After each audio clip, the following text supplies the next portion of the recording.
চলুন লেসন 1 এর কিছু শব্দ ব্যবহার করে আমরা বাক্য তৈরি করা শিখি। যেমন ওয়াতাশি অর্থ আমি এবং গাকসেই অর্থ ছাত্র।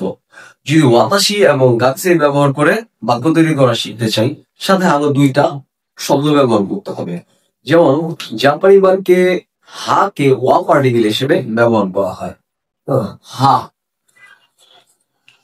ওয়া হিসেবে বসবে।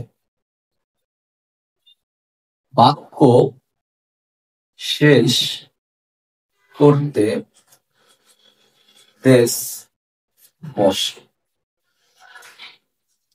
ওয়াতাশি ওয়া গাকসেই দেশ। তাহলে আমাদের বাক্যটি দাও ওয়াতাশি ওয়া গাকসেই দেশ। আমি একজন ছাত্র।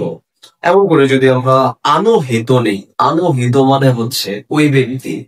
আনহিত তারপরে ওয়া তারপরে ঈশা দেশ। ঈশা অর্থ ডক্টর। আনহিত ওয়া ঈশা দেশ।